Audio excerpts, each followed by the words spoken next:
A judge slams his gavel, sneering at the twin black girls. No father in the picture?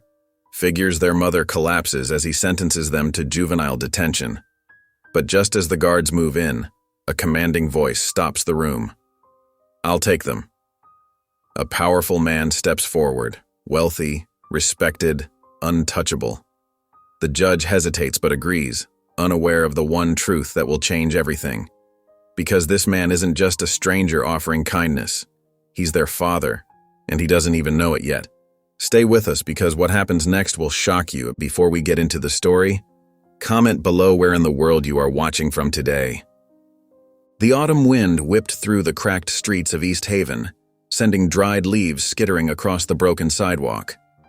Tessa Carter walked with her head down, her mind running through algebra formulas for next week's test. Her twin sister Tracy lagged a few steps behind, taking out her frustration on an empty soda can, each kick echoing off the weathered brick buildings that lined their route home. "And then Mr. Peterson had the nerve to give me a C- on that essay," Tracy grumbled, giving the can another vicious kick that sent it clattering against a rusty drainpipe. "I worked hard on that paper, spent 3 whole nights on it." Tessa adjusted her worn backpack, heavy with textbooks, the frayed strap digging into her shoulder. Maybe if you hadn't called Andrew Jackson a power-hungry jerk in your conclusion, you know how Mr. Peterson is about formal language. Well, he was, Tracy huffed, catching up to her sister. They passed Miller's Corner store, its faded sign creaking in the wind, paint chips fluttering down like snow. The familiar smell of fresh bread wafted through the air, making both their stomachs growl, a reminder of the breakfast they'd skipped that morning. Tracy dug in her pocket and pulled out 2 crumpled dollar bills, smoothing them against her leg. "We could split a candy bar? Those chocolate ones are still 2 for 1. Tessa shook her head, remembering how their mother's hands had trembled while counting out money for groceries last night, how she'd put back the fresh fruit they'd asked for. "We should save it. Mom's having a hard enough time this month. Bills came in yesterday." The girls fell silent as they turned the corner toward their apartment building. The familiar sight of peeling paint and rusty fire escapes felt somehow safer than the rest of the neighborhood, like a shield against the world outside. But that moment of security shattered as a police siren pierced the air, making them both jump and clutch their backpacks tighter.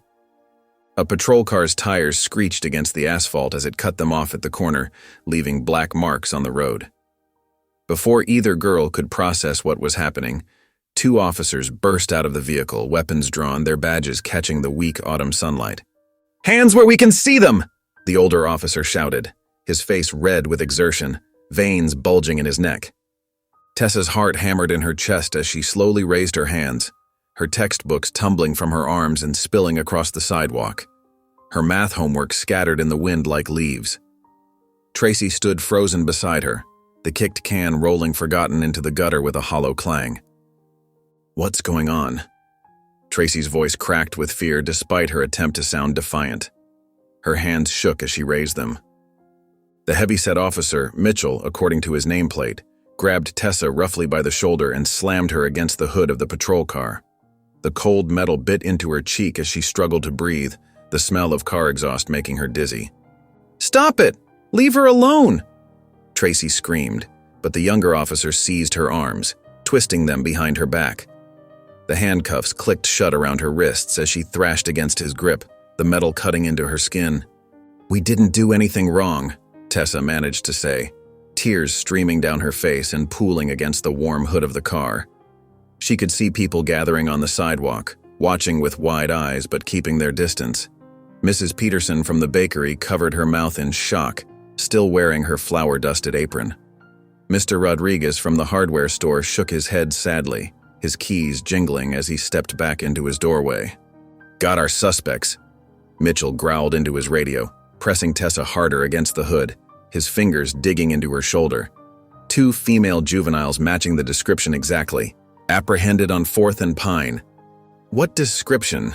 Tracy demanded, still struggling against Officer Reynolds's grip, her school jacket riding up. "What are you talking about? We have rights." "Vandalism at the courthouse," Mitchell snapped, his breath hot against Tessa's ear. "Someone spray-painted the side of Judge Harrison's car. Witnesses saw 2 teenage girls running from the scene. Perfect match. That wasn't us, Tessa protested, her voice trembling, tears blurring her vision. We've been at school all day. We just got out. Check with our teachers. But their protests meant nothing. Reynolds shoved Tracy into the back of the patrol car while Mitchell roughly pulled Tessa up from the hood, leaving her homework scattered across the sidewalk like broken dreams. Through her tears, she saw Mrs. Jacobs, their elderly neighbor, rushing out of the apartment building as fast as her arthritic knees would allow. The kind woman who always brought them cookies during the holidays and helped them with their English homework, now stood helplessly on the sidewalk, clutching her apron in distress. As the patrol car pulled away from the curb, Tessa caught one last glimpse of Mrs. Jacobs through the rear window, distorted by tears and dirty glass. The old woman's face was twisted with worry as she fumbled for her phone, no doubt calling their mother. Then East Haven disappeared around a corner, taking with it the only home the twins had ever known, leaving behind nothing but scattered textbooks and broken trust. The stench of industrial cleaner and stale sweat hit Tessa's nose as soon as they entered the East Haven Juvenile Detention Center. The fluorescent lights buzzed overhead, casting harsh shadows across the grimy walls, their sickly yellow glow making everything look jaundiced and wrong. Her heart hammered against her ribs as an officer pushed them toward a large holding cell, his meaty hand firm against her shoulder. Tracy's shoulders were rigid with anger as they stepped inside. 6 other teenagers lounged on metal benches or leaned against the concrete walls, their eyes following the twins' every move like hungry predators sizing up fresh meat. Tessa's legs felt weak as she made her way to an empty bench, pulling her knees tight against her chest. The cold metal seeped through her jeans, sending a chill up her spine. "This is ridiculous," Tracy spat, pacing back and forth like a caged animal. Her sneakers squeaked against the dirty floor, leaving scuff marks in their wake. "We didn't do anything wrong. They can't just lock us up without proof." A steady drip echoed from somewhere in the pipes above, mixing with distant shouts and slamming doors that made Tessa flinch each time. She pressed her lips together, fighting back tears. She wouldn't cry. Not here. Not in front of these strangers who seemed to feed on weakness. 3 older girls pushed off from the far wall, moving toward them with predatory grace. The leader, a tall girl with hard eyes and a jagged scar above her eyebrow that looked like an angry lightning bolt, stopped directly in front of Tracy. "What they got y'all in for?" she asked, her voice rough like sandpaper. When Tracy just glared back, the girl's lip curled into an ugly sneer. "Too good to talk to us, princess?" "Back off," Tracy growled, her hands curling into fists at her sides. Before the situation could escalate, a guard's baton cracked against the metal bars with a sound like thunder. "Hey, shut up in there!" His face was red with anger as he glared through the bars, mustache twitching with barely contained rage. Tessa caught Tracy's eye, seeing her own fear reflected there. This wasn't their world. They didn't belong here with hardened juvenile offenders who wore their crimes like badges of honor. Across town at the police station, Melissa Carter burst through the double doors, her waitress apron still tied around her waist and spotted with coffee stains from her interrupted shift. Her chest heaved as she rushed to the front desk where Officer Daniels sat, his attention fixed on a computer screen that cast blue shadows across his weathered face. "Please," Melissa begged, her hands gripping the counter until her knuckles turned white. "I need to see my daughters. They're only 16. They've never been in trouble before. They're good girls." Officer Daniels didn't even look up from his screen. His fingers continued clicking away at the keyboard as if Melissa wasn't there, each tap another nail in her growing coffin of despair. "It's up to the judge now." "But they're minors. I'm their mother." Melissa's voice cracked like thin ice. "You can't just keep them from me. They need me." "Actually, we can." Daniels finally met her eyes, his expression cold as January frost. "They're in custody now. You'll be notified when there's a hearing. That's all I can tell you." From the shadows near the water cooler, a man in an expensive charcoal suit watched the scene unfold. David Calloway's face remained carefully neutral, but his fingers tightened around his leather briefcase as he observed Melissa's desperation, his knuckles white with suppressed emotion. The hours crawled by like wounded animals. Melissa tried everything, pleading, demanding, even threatening to call the media. Nothing worked. Eventually, she collapsed into one of the hard plastic chairs in the waiting area, her body trembling with exhaustion and fear, her apron still crooked around her waist like a reminder of the normal life that had shattered hours ago. The ancient clock on the wall ticked loudly in the quiet station, its hands creeping forward until they finally struck 2 a.m. Melissa stared at it through red-rimmed eyes, feeling more helpless than she had in years. Her girls were somewhere in this building, probably terrified, and there was nothing she could do to protect them. The thought ate at her like acid, burning away what little strength she had left. The East Haven courthouse loomed before them, its stone steps worn from decades of footsteps, each groove a testament to countless lives changed within its walls. Inside, the air felt thick with tension as officers led Tessa and Tracy through the crowded hallway. The metal handcuffs bit into their wrists, the cold steel a constant reminder of their situation, and the chains connecting them clinked with each reluctant step. Whispers followed them into the courtroom, spreading like poison through the air. "Those are the ones! I heard they—" The words stung like tiny daggers, each one drawing invisible blood. Tessa kept her eyes down, focusing on the scuffed wooden floor and counting the planks to keep herself steady, while Tracy's jaw clenched tight enough to crack teeth, her defiance radiating from every pore. Their mother stood near the front, her diner uniform wrinkled from a double shift, and her eyes puffy from crying through the night. She clutched her worn purse like a lifeline, her knuckles white with strain, swaying slightly on her feet. When she caught sight of her daughters in handcuffs, a small whimper escaped her throat, the sound of a mother's heart breaking. Judge Samuel Browning sat at the bench, his face set in stern lines that spoke of decades passing judgment, each wrinkle carved by years of wielding power. He barely glanced at the twins as they were positioned before him, his expression one of bored contempt, as if they were merely insects beneath his notice. The American flag behind him seemed to mock everything it was supposed to represent, its colors dulled in the fluorescent lighting. Mr. Hayes, the prosecutor, stood with his hands in his pockets, looking like he'd rather be anywhere else, his tie slightly askew. He pulled out a piece of paper and read in a monotone voice that echoed through the hushed courtroom. "The defendants are charged with criminal vandalism of government property, specifically the destruction of a vehicle outside this very courthouse." "Your Honor, please." Melissa's voice cracked as she stepped forward, her waitress shoes squeaking on the polished floor. "My girls would never—" "Silence!" Browning's gavel crashed down with unnecessary force. He peered at the paperwork before him, his lip curling in obvious disgust. "No father in the picture? Figures." The courtroom erupted in murmurs, the sound like angry wasps. Tracy's face flushed with anger, her hands balling into fists, while Tessa felt tears burning behind her eyes, threatening to spill over. Their mother stumbled forward, her legs giving out as she fell to her knees, her uniform spreading around her like fallen petals. "Please, Your Honor, they didn't do this." Melissa's voice was raw with desperation, every word scratching its way out. "They're good girls. They've never been in trouble. They—" The gavel slammed again, echoing like a gunshot. "2 months in juvenile detention," Browning declared, already gathering his papers as if the matter was too trivial for further consideration, his rings glinting as he moved. Gasps rippled through the courtroom like a wave. Melissa's eyes rolled back, and she crumpled to the floor, her purse spilling its contents. Several people rushed to help her, but Tessa and Tracy could only stand there, frozen in disbelief, their world crumbling around them. The bailiffs moved toward them with practiced efficiency, their boots squeaking on the floor, ready to escort them away. That's when a deep voice cut through the chaos like a knife through butter, filling every corner of the courtroom. "I'll take them." The words rang out clear and commanding, stopping everyone in their tracks, the silence that followed absolute and electric. All heads turned toward the commanding voice at the back of the courtroom.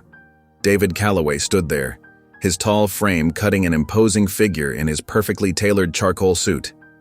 His presence seemed to fill the entire room, making even the ancient courthouse feel smaller. His steel gray eyes were fixed on Judge Browning, unwavering and determined. The late afternoon sun streaming through the tall windows cast dramatic shadows across his face, highlighting the sharp angles of his jawline. "And who are you?" Judge Browning's voice dripped with irritation at being interrupted. His fingers drummed against his wooden desk, clearly annoyed that someone dared to challenge his authority. The gold ring on his right hand caught the light with each impatient tap. David took 3 measured steps forward, his Italian leather shoes clicking against the worn floor. "David Calloway. I'll take responsibility for the girls." His voice carried easily through the stunned silence, rich and confident, brooking no argument. The courtroom erupted in hushed whispers. "The David Calloway?" someone muttered. "The businessman?" another voice added. "Who built that new hospital wing?" Everyone knew his name.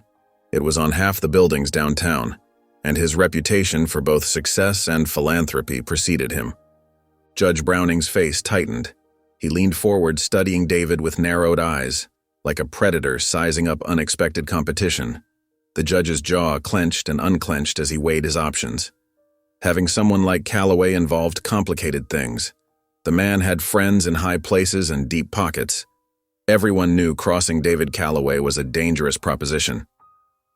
Tessa and Tracy exchanged confused looks, their handcuffs rattling softly with the movement. They had seen his face in the newspapers, but why would someone like him care about 2 girls from East Haven? Tracy's eyes narrowed with suspicion while Tessa's widened with curiosity. Melissa struggled to her feet, helped by a kind stranger in a blue dress. Her eyes were wide with recognition as she stared at David, and the color drained from her face. Her hands trembled as she gripped the wooden barrier separating the gallery from the court floor, her knuckles turning white with the effort to stay upright. The silence stretched on as Judge Browning considered the offer. The fluorescent lights hummed overhead, and someone coughed nervously in the back. A paper rustled somewhere in the gallery. Finally, the judge let out a heavy sigh that seemed to deflate his entire frame. "Fine," he said, his voice tight with barely contained frustration. 60 days under your supervision, but if they screw up once, just once, they're mine." The threat in his words was unmistakable. The bailiffs moved forward, keys jangling as they began removing the handcuffs from the twins' wrists. The metal scraped against their skin as the cuffs fell away, leaving behind faint red marks that would soon fade but wouldn't be forgotten. David's eyes finally moved from the judge to meet Melissa's gaze. 17 years melted away in that single look, and the weight of their shared past filled the space between them. Her lips parted, and she whispered, barely loud enough to hear, "Why you?" The question hung in the air between them, heavy with unspoken history and secrets yet to be revealed. David's expression softened for just a moment, showing a glimpse of vulnerability beneath his powerful exterior. The sleek Mercedes glided effortlessly through the bustling city streets, its tinted windows reflecting the ever-changing urban landscape. Tessa pressed her forehead against the cool glass, transfixed by the familiar corner stores and graffiti-covered walls gradually giving way to pristine sidewalks and upscale boutiques. Beside her, Tracy sat rigid, her jaw clenched and her arms crossed tightly over her chest, radiating apprehension. David kept his focus on the road, his hands resting at the perfect 10-2 positions on the steering wheel. The car's plush leather seats were a far cry from the cracked vinyl they were accustomed to on the city bus, and the hum of the air conditioning filled the uncomfortable silence. As they pulled into the underground parking garage, the twins' eyes widened at the rows of expensive vehicles. The Mercedes came to a stop in a reserved space marked Penthouse, and the elevator ride up was tense with Tracy and Tessa huddled together on one side, while David stood quietly on the other. The penthouse doors opened directly into a sprawling living room, flooded with sunlight streaming through the floor-to-ceiling windows. The modern furniture and abstract artwork created an atmosphere of elegance and sophistication, and a sleek kitchen with gleaming marble countertops stood ready to serve their needs. "Make yourselves at home," David said, gesturing toward a hallway. "The guest rooms are down there. Pick whichever ones you'd like." Tracy immediately grabbed Tessa's arm, pulling her close. "We need to get out of here," she whispered, her voice barely audible, tinged with a mixture of fear and distrust. During the dinner that followed, the twins picked at the upscale Italian fare David had ordered, remaining silent as he attempted to engage them in conversation. Tracy stabbed at her pasta with unnecessary force while Tessa stole glances at David, her brow furrowed as she studied his demeanor, searching for any sign of his true intentions. That night, in the comfort of their chosen room with its queen-sized bed and luxurious Egyptian cotton sheets, the twins lay close together, whispering urgently. "We can't stay here," Tracy hissed. "This guy's weird. Why is he helping us? What does he want?" "I don't know," Tessa replied, her voice uncertain. "But maybe—" "No maybes. We need to leave, tonight when he's asleep." Outside their door, David stood motionless in the hallway, his hand hovering near the wood, listening to their whispered plans.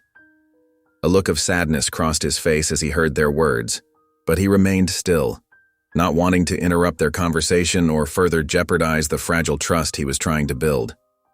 The elevator doors slid open with a soft ding, and Melissa burst onto the penthouse floor, her diner uniform wrinkled and stained with coffee splashes, her hair falling loose from its once neat bun.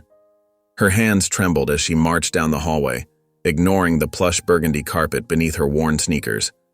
The doorman's protests echoed behind her, his voice growing more urgent with each step, but she didn't care. She raised her fist and pounded on David's door, the sound echoing through the quiet hallway. Her heart hammered against her ribs as she waited, seconds stretching like hours in the thick silence. Finally, the door opened with a gentle click. David stood there, his silk tie loosened and expensive shirt sleeves rolled up to his elbows. His face remained carefully blank as he met her gaze, though something flickered in his eyes. "Melissa." "Why are you doing this?" she demanded, pushing past him into the apartment. Her eyes darted around the luxurious space, the gleaming marble counters, the designer furniture in soft creams and grays, the spectacular city view through floor-to-ceiling windows. This wasn't the David she remembered, the one who could barely keep a job at the garage, who wore oil-stained jeans and borrowed money for gas. David closed the door quietly and leaned against the kitchen counter, crossing his arms over his chest. Because someone had to. "That's not an answer." Melissa's voice cracked with emotion. "After all these years, you show up out of nowhere and—" "They needed help," David cut in, his voice steady but tight with tension. "What was I supposed to do? Let them go to juvie? Turn my back on them?" In the hallway, hidden from view, Tessa and Tracy pressed against the wall, straining to hear every word. Tracy's eyes widened as she caught snippets of the heated conversation, her fingers digging into her palms. Tessa grabbed her sister's arm, squeezing it tight, trying to offer comfort even as her own heart raced. "You don't get to play hero now," Melissa spat, years of hurt spilling into her words. "Where were you when they were babies? When I was working 3 jobs just to keep food on the table? When they cried at night?" David's jaw clenched, a muscle twitching. "I didn't know—" "Don't." Melissa held up her hand, trembling with anger. "Just don't." She took a deep breath, straightening her shoulders like armor. "If you hurt them, if you disappear on them like you did to me—" Her voice dropped to a dangerous whisper that carried more weight than a shout. "I will never forgive you." She turned on her heel and stormed toward the door, yanking it open with such force that it slammed against the wall with a bang. The twins scrambled back to their room, hearts pounding, just as Melissa's quick, angry footsteps faded down the hallway. David stood frozen, staring at the open door, the echo of her words hanging in the air. Finally, he pushed himself away from the counter and walked to the crystal bar cart in the corner. His hands shook slightly as he poured amber liquid into a heavy crystal glass. But once it was full, he just stood there, gripping the counter edge until his knuckles turned white, the untouched drink gathering condensation beside him as city lights twinkled through the windows. Golden morning light streamed through the floor-to-ceiling windows, casting long shadows across the penthouse's polished floors. David stood at the kitchen island, his fingers wrapped around a steaming mug of black coffee. His tie hung loose around his neck, and dark circles lingered under his eyes from a restless night. He'd spent hours going over what to say, how to approach this morning, but all his carefully planned words felt inadequate now. The sound of shuffling feet drew his attention. The twins emerged from their rooms, still in their pajamas. Tracy's curly hair was a mess, sticking out in all directions, while Tessa had already pulled hers back into a neat ponytail. Neither girl met his gaze as they slid onto the bar stools at the counter, the leather seats creaking softly beneath them. "There's cereal in the pantry," David said, keeping his voice neutral, desperate not to spook them like frightened deer. "Or I can make eggs. I'm told I make decent scrambled." Tracy ignored him, pulling out her phone and tapping the screen with sharp, angry movements. Tessa at least gave a small nod before getting up to find breakfast, her sock-covered feet padding quietly across the floor. David set down his coffee cup with a soft clink, gathering his courage. "We need to establish some ground rules." The words felt heavy in his mouth, but necessary. Tracy's head snapped up, her eyes narrowing to dangerous slits. Tessa paused mid-stride, a box of cereal frozen halfway to the counter, her knuckles white against the cardboard. "First," David continued, fighting to maintain his composure, "curfew is 9 p.m. on school nights, 10 p.m. on weekends. No arguments." "You can't be serious," Tracy muttered, her voice thick with contempt. "Second, school is non-negotiable. No skipping, no excuses. Your grades matter." He tried to soften his tone, to show them he cared about their future. Tracy let out a harsh laugh that held no humor. "Or what?" "Third," David pressed on, his voice firm but controlled, measuring each word carefully. "There will be respect in this house. That means no slamming doors, no attitude, and when I'm speaking to you..." "You're not our father." Tracy shot to her feet, her chair scraping against the floor with a sound like nails on a chalkboard. "You can't just walk in here and start making rules like you own us." David's jaw tightened, a muscle twitching beneath his skin. He forced himself to breathe slowly, steadily. "No, I'm not your father. But while you're under my roof, you'll follow my rules." "Or you'll what? Send us to juvie?" Tracy's voice dripped with venom, her words designed to wound. "Go ahead. At least there we know where we stand." Tessa remained frozen by the pantry, her eyes darting between David and her sister like she was watching a tennis match. She said nothing, but her shoulders tensed with each heated exchange, drawing up toward her ears. "That's not what this is about," David said, struggling to keep his voice even, to bridge the chasm between them. "I'm trying to help you." "Help us?" Tracy laughed bitterly, the sound like broken glass.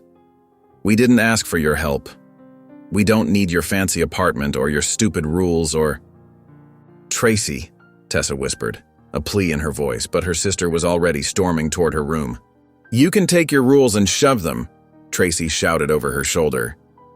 The bedroom door slammed with enough force to rattle the pictures on the walls, the sound echoing through the apartment like a gunshot. Silence fell over the kitchen, thick and suffocating. David exhaled sharply, rubbing his temples with his fingertips, feeling the beginnings of a headache forming. "This is going to be harder than I thought." The words came out barely above a whisper, more to himself than anyone else. Melissa's small kitchen felt even tinier in the dim evening light.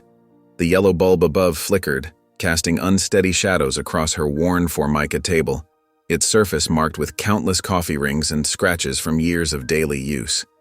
She sat alone, an old shoebox open before her, its cardboard edges soft and frayed from years of handling.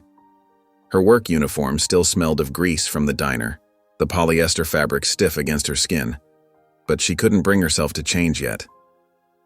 With trembling fingers, she sifted through the contents, birthday cards from the girls' early years, old receipts she'd kept for reasons long forgotten, and beneath them all, photographs she hadn't looked at in years.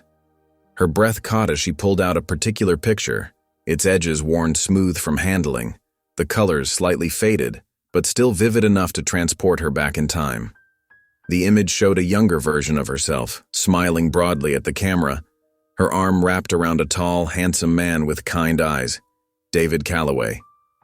"God," she whispered, running her thumb across the glossy surface, leaving a slight smudge she quickly wiped away. They looked so happy, so full of promise. That was before everything fell apart, before the addiction took hold, before he disappeared without a word. She remembered that day clearly, a picnic in Henderson Park, the sun warming their faces, David promising her the world between bites of homemade sandwiches and stolen kisses. The memories hit her like a physical blow, making her chest tighten painfully. His passionate speeches about their future together, gesturing with those expressive hands of his, the way he'd hold her hand during midnight walks, his fingers always warm despite the cool air. The small apartment they'd planned to share with its tiny balcony where they'd drink morning coffee. Then came the missed dates, the empty promises, the desperate phone calls that went unanswered, each one breaking her heart a little more. By the time she discovered she was pregnant, he was already gone, leaving nothing but a disconnected phone number and a drawer of broken promises. Anger bubbled up inside her chest, hot and fierce, burning away the lingering sadness. Her hands began to shake harder, but this time from rage rather than nervousness. All these years, she'd protected the girls from the truth about their father, crafting careful answers to their questions. She'd worked double shifts, gone without meals, done everything she could to give them a good life, watching their faces for hints of him in their features. And now here he was, swooping in like some kind of savior, probably not even knowing who they really were to him, with his expensive suit and successful life. "No more," she muttered, pushing back from the table with sudden determination, the chair legs scraping against the linoleum floor. She grabbed her worn denim jacket from the hook by the door, stuffing the photograph into its pocket. The weight of it seemed to burn through the fabric, pressing against her like an accusation, demanding action after all these years. Meanwhile, across town in his high-rise office, David sat behind his massive desk, tie loosened, sleeves rolled up to reveal strong forearms. Files lay scattered before him, financial reports and legal documents forgotten, but his eyes were unfocused, staring out at the city lights below, twinkling like earthbound stars. The twins' faces kept floating through his mind, their defiance, their confusion, their pain. Something about them tugged at his heart in a way he couldn't explain, a familiar ache he couldn't place. He picked up his phone, scrolled through old contacts until he found Melissa's name, preserved all these years, though he'd never had the courage to use it. His thumb hovered over it, but he couldn't bring himself to press call. What would he even say? The guilt of his past weighed heavily on his shoulders, a burden he'd carried far too long. The sound of determined footsteps echoing down the hallway pulled him from his thoughts, growing louder with each passing second. His office door burst open, and there stood Melissa, her face flushed with emotion, her jacket slightly askew. Before he could speak, she strode forward and slammed something onto his desk, the sharp sound echoing in the quiet room. The photograph slid across the polished surface, coming to rest right in front of him. A ghost from the past demanding recognition. David's heart stopped as he stared at the image of his younger self, arms wrapped around a beaming Melissa, both of them frozen in a moment of perfect happiness, unaware of the storms ahead. "They're yours," Melissa said, her voice cracking with 17 years of pent-up emotion, tears gathering in her eyes but refusing to fall. David stared at the photograph, his world tilting on its axis as understanding crashed over him like a wave, drowning him in the weight of what he'd missed, what he'd lost, and what he might never be able to reclaim. Melissa's small kitchen felt even tinier in the dim evening light. The yellow bulb above flickered, casting unsteady shadows across her worn formica table. She sat alone, an old shoebox open before her, its cardboard edges soft and frayed from years of handling. Her work apron still hung around her neck, smelling of French fries and coffee from her double shift at the diner. The scent of burnt coffee grounds clung to her hair, a reminder of the endless cups she'd poured today. Her trembling fingers sorted through the contents, birthday cards, old receipts, and beneath them all, a stack of photographs. One particular photo caught her eye, making her heart skip. She pulled it out carefully as if it might crumble in her hands. The edges were worn smooth from countless nights spent like this, staring at the past. The image showed a younger version of herself, her hair longer then, smile bright and hopeful. Next to her stood David Calloway, not the polished businessman he was today, but a younger man with rolled-up sleeves and messy hair, his arm wrapped around her waist. They stood in front of a small cafe, both laughing at something long forgotten. His eyes sparkled with dreams that seemed possible back then. "You promised," she whispered, her voice catching. Her knuckles turned white as she gripped the photo tighter. The memories came rushing back like a flood. Late-night conversations about their future, his dreams of making it big, her belief in him. Then came the darker memories, the missed calls, the broken promises, the day he disappeared without a word, the way she'd waited by the phone for weeks, hoping he'd explain. Anger bubbled up inside her chest, mixing with 17 years of buried sorrow. She pushed back from the table, the chair legs scraping against the linoleum floor. Her decision was made. She couldn't let him play hero now, swooping in to save their daughters when he hadn't even known they existed. The twins deserved better than empty promises and convenient timing. Melissa grabbed her coat from the hook by the door, stuffing the photo into her pocket. The bus ride across town felt endless, each stop bringing her closer to the fancy high-rise where David now lived. Her hands wouldn't stop shaking. Through the foggy bus window, she watched the neighborhoods change from worn down to wealthy, each block a reminder of the life David had built without them. Meanwhile, in his penthouse office, David sat behind his massive desk, staring out at the city lights below. Papers were scattered across his desk, work left untouched. His thoughts kept drifting to the twins, to their angry glares and silent treatment. He couldn't blame them. He was a stranger to them, someone who had suddenly taken control of their lives. Every attempt to connect had been met with walls of ice. The intercom buzzed. "Mr. Calloway, there's a Melissa Carter here to see you. She's quite insistent." David straightened in his chair, his heart suddenly racing. "Send her up." When Melissa burst through his office door, her face was flushed from both the cold and emotion. Without a word, she crossed the room, pulled the worn photograph from her pocket, and slammed it onto his desk. Her work uniform looked out of place against his expensive furniture, a stark reminder of their different paths. "They're yours," she said, her voice barely above a whisper, but it carried the weight of 17 years of secrets. David picked up the photo, his eyes widening as recognition hit him. The memory of that day came back in perfect clarity, the cafe where they used to meet, the dreams they'd shared, the life they'd planned. His gaze moved from the photo to Melissa's face, then back again. The implications of her words sank in slowly, like a stone dropping through deep water. His hands began to tremble. "They're yours," she repeated, watching as the color drained from his face. The city lights twinkled behind him, oblivious to the way his world had just shifted on its axis. David stared at the photograph, completely stunned into silence. The truth he'd never known, never even suspected, now lay before him in the form of a faded photograph and two simple words that would change everything. The weight of lost years pressed down on his shoulders like a physical thing. Melissa's small kitchen felt even tinier in the dim evening light. The yellow bulb above flickered, casting unsteady shadows across her worn Formica table. She sat alone, an old shoebox open before her, its cardboard edges soft and frayed from years of handling. Her work apron still hung around her neck, smelling of French fries and coffee from her double shift at the diner.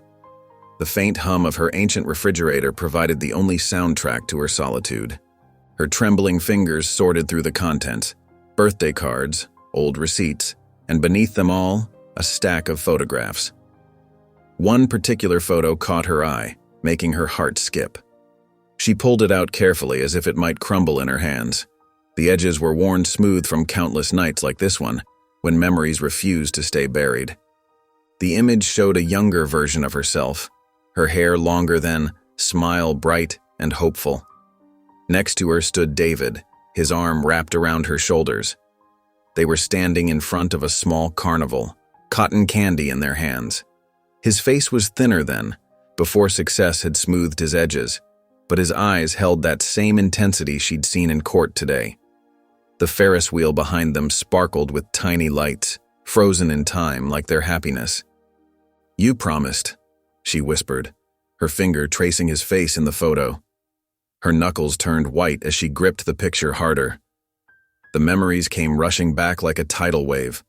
Late nights waiting for him to come home, his empty promises to get clean, the money that kept disappearing from their shared account. Each memory stung like salt in an old wound. The last memory hit the hardest, standing in their old apartment, her hand on her still flat stomach, watching him passed out on the couch. The smell of stale alcohol had filled the air that night. She'd left that night, never telling him about the pregnancy.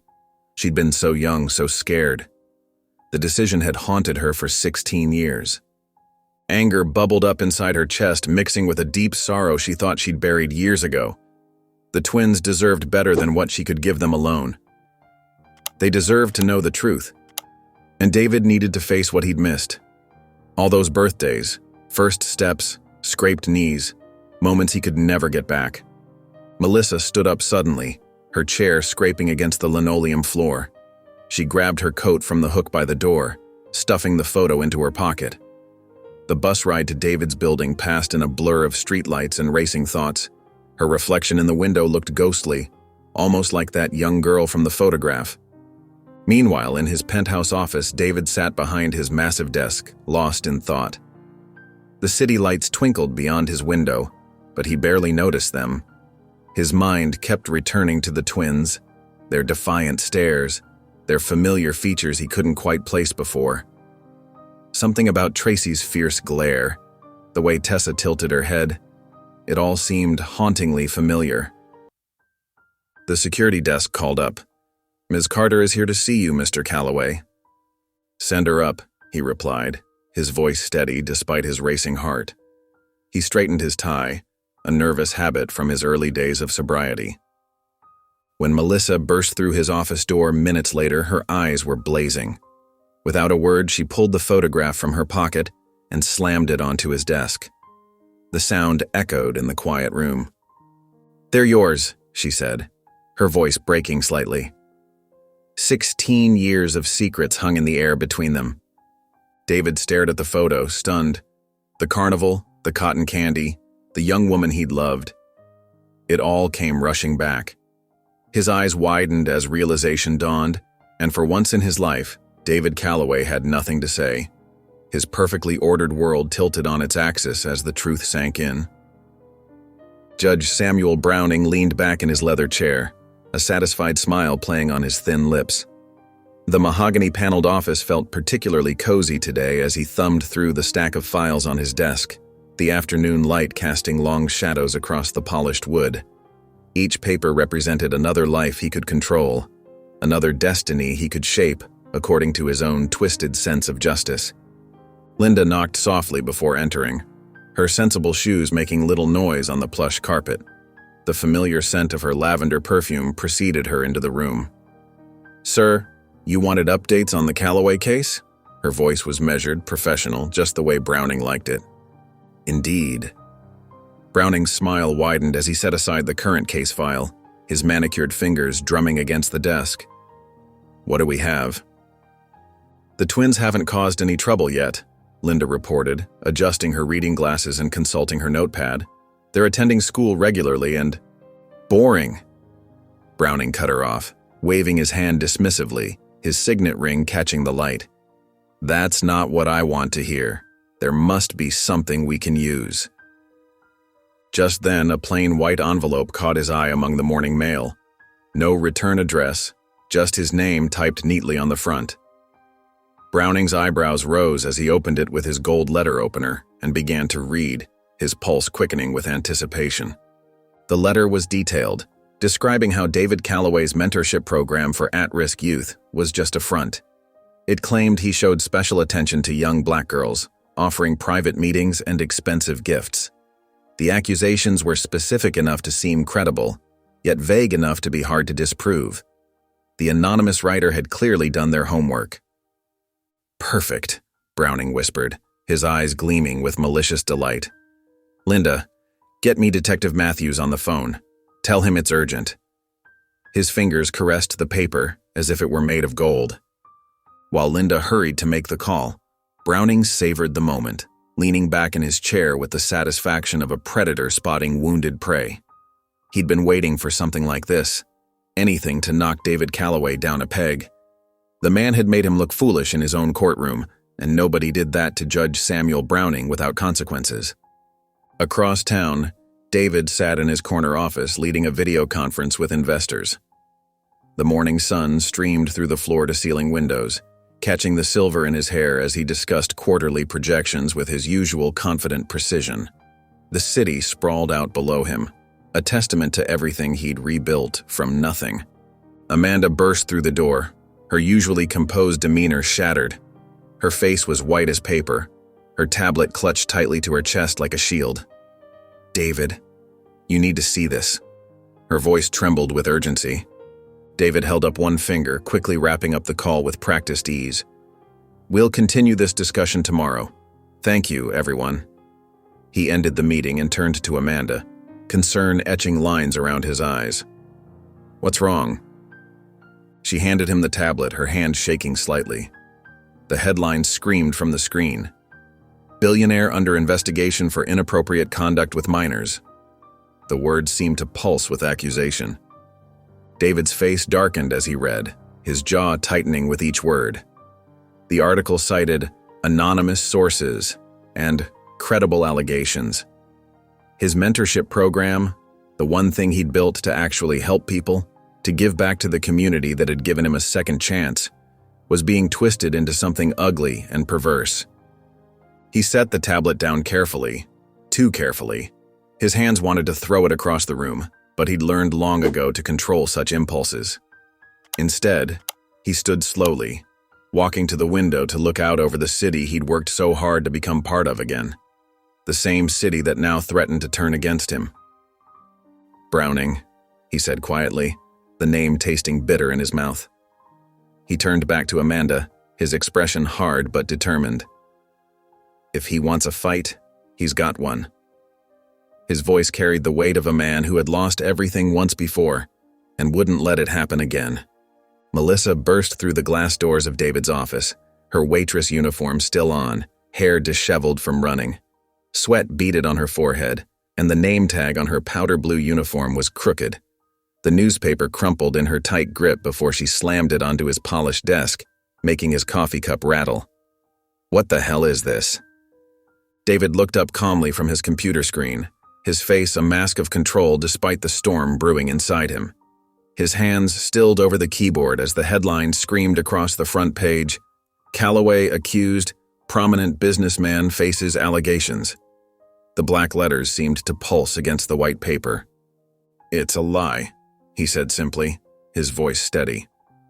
The morning sun streamed through the floor-to-ceiling windows, casting long shadows across the modern office. The city sprawled below them, unaware of the drama unfolding 40 stories up. Melissa paced back and forth, her shoes clicking against the hardwood floor. Her reflection bounced off the glass walls with each turn. "Then why are they saying it?" Her voice cracked with emotion. "Why would anyone make up something like this? Do you know what people are saying?" David stood slowly, his expensive suit jacket unbuttoned as he stepped around his desk. A family photo faced down on the corner, hidden since the twins arrived. He kept his distance, knowing her anger needed space. "Because Browning doesn't want me taking care of the girls." His hands slipped into his pockets, a gesture that made him look more vulnerable than he intended. The weight of his phone pressed against his palm, still warm from the dozen calls he'd fielded that morning. "Then tell them the truth." Melissa stopped pacing, turning to face him fully. Her eyes were fierce, challenging, rimmed with exhaustion from her early morning shift. "Tell them you're their father." David's jaw tightened. The word father hit him like a physical blow, making his shoulders tense. "Not yet." The words tasted bitter in his mouth. "So you'd rather let them hate you?" Melissa threw her hands up in frustration, her voice rising. "Let them think you're some creep who takes in young girls? Is your pride really worth that? Worth destroying everything you've built?" "It's not about pride," David said, but his voice lacked conviction. His fingers traced the edge of his desk, seeking stability. "Then what is it about?" Melissa demanded. When he didn't answer, she shook her head in disgust, her disappointment palpable in the air between them. "You haven't changed at all, have you? Still hiding from the hard things." She grabbed her purse from where she'd dropped it and stormed toward the door. The sharp click of her heels echoed her anger against the walls. At the threshold, she paused, not turning around, her hand gripping the doorframe. The girls deserve better than this. Then she was gone, leaving only the scent of diner coffee and the wrinkled newspaper behind. David sank into his chair, the leather creaking under his weight. He rubbed his temples, feeling a headache building behind his eyes. The morning sun that had seemed so bright now felt harsh and accusing, highlighting every speck of dust in the air. His eyes fell on the newspaper, on his own photo staring back at him. The man in the picture looked confident, successful, everything he'd worked so hard to become. His perfectly tailored suit and practiced smile seemed like a costume now, but right now he felt like that scared young man from 17 years ago, watching Melissa walk away. He knew she was right. He was running out of time. The twins' suspicion, Browning's attacks, Melissa's anger, it was all closing in like walls in a shrinking room. But the thought of telling them the truth, of seeing the shock and betrayal in their eyes, he wasn't ready. Not yet. The words stuck in his throat every time he tried to practice them in the mirror. The city lights twinkled like stars through the floor-to-ceiling windows of David's penthouse office. He sat at his desk, his usually pristine appearance slightly disheveled, tie hanging loose around his neck, jacket draped over his chair, and his normally perfect hair mussed from running his fingers through it too many times. The weight of the day pressed down on his shoulders as he held a wrinkled letter in his trembling hands, the paper worn soft from constant handling. "Dear Tessa and Tracy," it began. The rest of the words blurred together as he read them for the 100th time. Words of explanation, of regret, of hopes he'd never dared to voice, and promises he wasn't sure he could keep but desperately wanted to try. He'd written it 3 days ago but couldn't bring himself to give it to them, afraid it would only push them further away. A soft creak in the hallway made him look up. Through the crack in his door, Tessa stood frozen, watching, her long dark hair falling around her face like a curtain. Their eyes met for a brief moment before she ducked away, leaving only the ghost of her presence behind. David sighed heavily, the sound echoing in the quiet room like an admission of defeat. He opened his desk drawer and carefully placed the letter inside, next to a stack of similar attempts, each one representing another failed try at bridging the gap between them. His fingers lingered on the paper before he shut the drawer with a soft click. Running his hands over his face, he leaned back in his chair, the leather creaking under his weight, betraying his exhaustion. Tessa padded quietly back to her room, her bare feet silent on the hardwood floors, careful not to wake anyone else. She'd never seen David look so human before. Usually, he wore authority like armor, commanded rooms with his presence, but tonight he seemed smaller somehow, vulnerable, like someone who could actually feel pain. She crawled back into bed, staring up at the shadows dancing across the ceiling, cast by the city lights filtering through the curtains. Across town, in a tiny apartment with peeling wallpaper and water stains in the corners, Melissa Carter sat at her kitchen table. Legal aid pamphlets spread before her like fallen leaves, their promises of justice seeming hollow in the dim light of her single overhead bulb. Her fingers traced the edges of a worn photograph. David, 17 years younger, smiling at the camera without a care in the world, his whole life ahead of him. She picked up one of the pamphlets about custody rights, then set it down again, knowing it was useless. David had resources she couldn't dream of matching. The best lawyers, endless funds, connections everywhere. More than that, the girls barely spoke to her these days, their silence a constant reminder of her mistakes. The truth had destroyed their trust in her, leaving only hurt and confusion in its wake. Back in the penthouse, David finally stood from his desk. His joints protested the movement after sitting so long, reminding him of another late night at the office. He walked to the bar cart in the corner, crystal decanter catching the city lights as he poured himself a drink. The liquid amber matched the warm glow of the buildings outside as he stood at the window, lost in thought about the family he'd never known he had, and now might never truly have. In their shared bedroom, Tessa rolled over to face her sister's back in the darkness. "What's his deal?" she whispered into the darkness, genuine curiosity mixing with lingering doubt in her voice. Tracy didn't even roll over to look at her, but her shoulders tensed visibly under the blanket. "Who cares?" she muttered, pulling the blanket tighter around her shoulders and turning away, though her voice wavered slightly with uncertainty. Tracy's knuckles turned white as she slammed her locker shut, the metal clang echoing through the hallway like a gunshot. Her math test had gone terribly. She'd completely blanked on the quadratic formula, and now everyone was staring at her, whispering behind their hands like they knew something she didn't. She caught fragments of conversations as she walked past groups of students, huddled near water fountains and classroom doors. "Did you see the news this morning? That rich guy who took them in? My mom showed me the article. I heard he's like super creepy, my sister's friend said." Tracy's stomach twisted into knots, but she had no idea what they were talking about.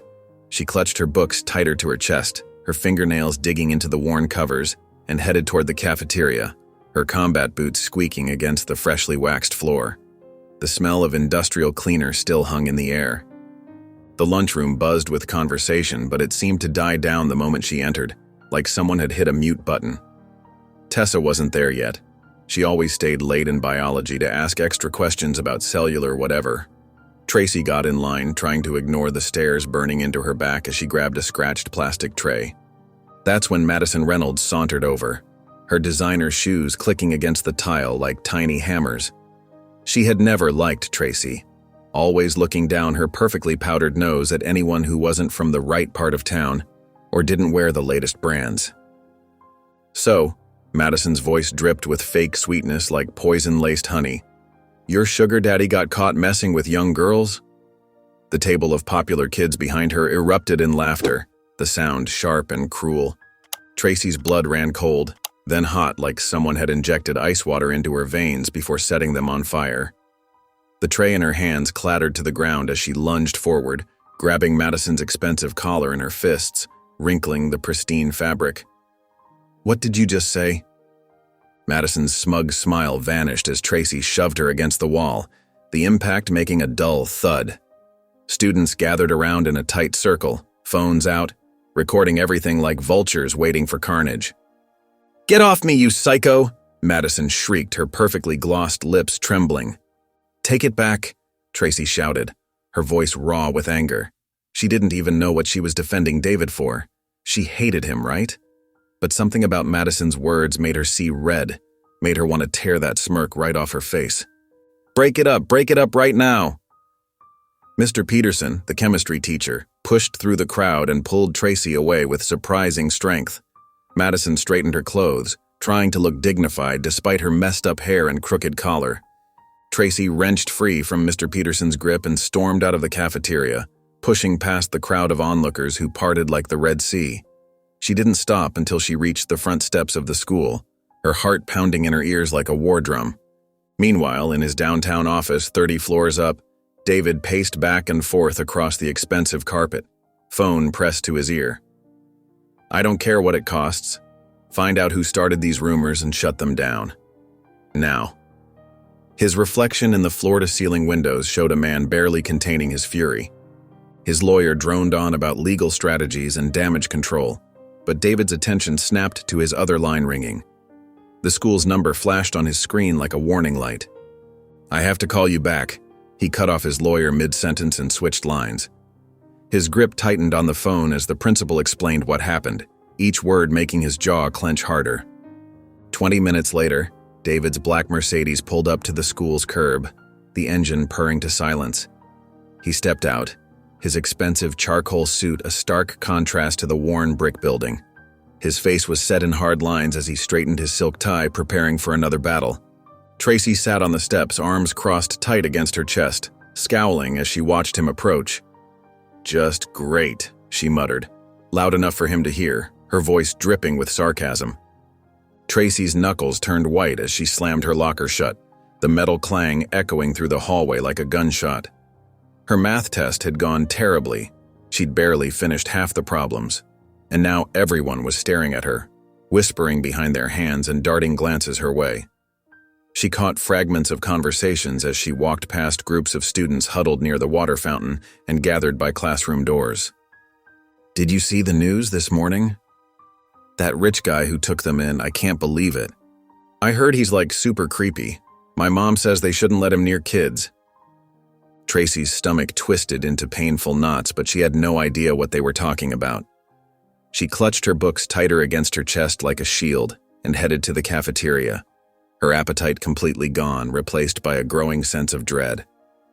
The lunchroom buzzed with excited chatter when Madison Parker strutted over to Tracy's table, her designer shoes clicking against the linoleum floor like an approaching storm. A small crowd gathered around them, sensing drama, their eager faces turned toward the unfolding scene. Madison's perfectly glossed lips curved into a cruel smile, her green eyes glinting with malice. So, your sugar daddy got caught messing with young girls. Guess that explains the fancy house and new clothes. The words hit Tracy like a punch to the gut, leaving her breathless. Laughter erupted around her as her face burned hot with anger and humiliation, her hands trembling beneath the table. What did you say? Tracy's voice came out low and dangerous, barely above a whisper. Madison's smirk grew wider as she leaned in closer. It's all over the news. Your rich savior's been preying on girls like you for years. Everyone knows about it now. Something snapped inside Tracy like a rubber band pulled too tight. She launched forward, grabbing Madison by her expensive silk collar, wrinkling the delicate fabric. Take it back. Take it back right now. The cafeteria erupted in chaos. Students jumped up from their seats, phones recording the scene, their excited voices filling the air. Mr. Peterson, the chemistry teacher, rushed over from his lunch duty post and pulled them apart, his glasses slightly askew. "Office, both of you, now!" he shouted over the commotion. But Tracy was already shoving her way through the crowd, tears burning her eyes as she pushed past the sea of faces. She burst through the school's front doors into the bright afternoon sun, her heart pounding against her ribs like it might break free. Meanwhile, in his downtown office 40 floors above the city streets, David paced back and forth across his expensive carpet, his phone pressed to his ear. "I don't care what it costs," he growled at his lawyer, running a hand through his perfectly styled hair. "These allegations are completely false. Fix it. Make it go away." His assistant Amanda knocked urgently on his door, her face pinched with worry. "David, the school's online too. There's been an incident with Tracy. They say it's urgent." David's jaw clenched as he switched calls, the muscles in his neck tightening. His grip tightened on the phone as the principal explained what happened, each word making his tension worse. Without a word, he grabbed his keys from his desk and headed for the elevator, his steps purposeful and quick. Tracy sat on the school steps, her anger now mixed with confusion and hurt that surprised her. She didn't even like David, so why did those accusations bother her so much? Why did she care what anyone said about him? The sound of expensive tires on pavement made her look up, though she already knew who it would be. A sleek black Mercedes pulled up to the curb, its chrome gleaming in the sunlight.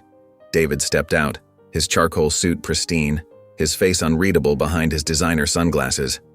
Tracy's scowl deepened as their eyes met across the distance between them. "Just great," she muttered, crossing her arms over her chest and hunching her shoulders. "This day keeps getting better and better." The morning sun cast long shadows through the floor-to-ceiling windows of Callaway Enterprises as David strode through the glass doors of his office. His shoulders were tense, his stride purposeful, the weight of recent events visible in every step.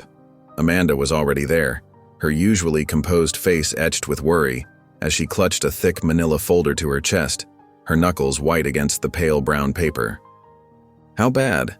David asked, not bothering with pleasantries. The early morning quiet of the office made his voice seem louder than intended. Amanda's heels clicked against the polished floor as she approached his desk, each step deliberate and heavy with purpose. "It's worse than we thought, David." She placed the file down with careful precision, smoothing its edges with trembling fingers. "Someone inside the company is feeding information to the press, and they know exactly what they're doing." David's fingers drummed against his mahogany desk as he opened the folder, the familiar motion betraying his growing anxiety. His eyes narrowed as he scanned page after page of false statements and fabricated claims. Former employees suddenly remembering inappropriate behavior. Anonymous sources citing non-existent incidents. Each accusation more outrageous than the last, carefully crafted to cause maximum damage. Look at this. Amanda pointed to a particular statement, her French manicured nail tapping against the paper. They're claiming you used the mentorship program to target vulnerable girls. The dates don't even match up. You weren't even in the country during half of these supposed incidents. They didn't even try to make it believable. David's jaw clenched tight enough to make the muscle twitch, a vein pulsing at his temple. Browning wants me destroyed. The words came out low and controlled, but Amanda could hear the anger simmering beneath, like a pot about to boil over. And he's not stopping, she confirmed, straightening her blazer with nervous hands. The press is eating this up. They're calling for investigations into every charity program you've ever been involved with. Social media is already having a field day.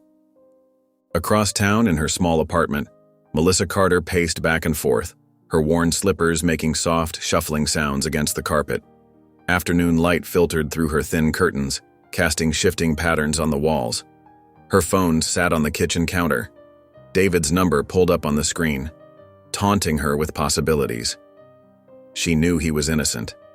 The David she remembered might have been many things, but never this. Never a predator. The very thought made her stomach turn. She picked up the phone, then set it down again, picked it up, set it down. The internal debate visible in every movement. Judge Browning's reputation for destroying lives was well known in their community. He'd crushed better people than David with less ammunition, leaving nothing but ruins in his wake. Back in his office, David stood and walked to the window, looking out over the city he'd helped build. The skyline stretched before him, a testament to years of hard work and determination. Everything he'd worked for since getting clean, every bridge he'd carefully constructed, every relationship he'd painstakingly repaired.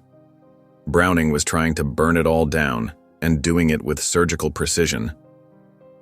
"Get me everything you can on who might be leaking information," he told Amanda, his reflection grim in the window glass. "Phone records, emails, security footage, whatever it takes. Leave no stone unturned." Amanda nodded, already making notes on her tablet, her fingers flying across the screen. "What about the press? They're getting more aggressive by the hour." "No comment for now, let my lawyers handle it." His voice carried the weight of someone who'd fought battles before and knew the cost of each move. He turned back to his desk, sinking into his chair with a sharp exhale.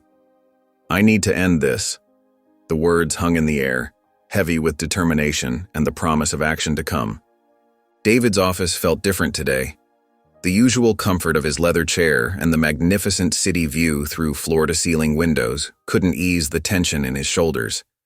The morning light caught dust motes dancing in the air, making the space feel surreal and unfamiliar. Amanda stood before his desk, her usually composed demeanor showing cracks of worry, her manicured fingers fidgeting with the edge of her folder. "What else did you find?" David asked, his voice steady despite the storm brewing inside him. The coffee on his desk had gone cold, untouched since the first bombshell dropped an hour ago. Amanda pulled out more papers from her folder, spreading them across his polished mahogany desk. "The statements are coming from Brandon Thompson in accounting. He's Judge Browning's nephew," David finished, his jaw tightening. The irony wasn't lost on him. He remembered hiring the young man 6 months ago, thinking it would help build bridges with the judge. Now that bridge was burning down around him and he could almost smell the smoke. The morning sun cast long shadows across his desk as he spread out the documents. His hands trembled slightly as he examined each one. False testimonies from supposed victims, doctored financial records suggesting hush money payments, even fabricated emails. Each page felt like a personal attack.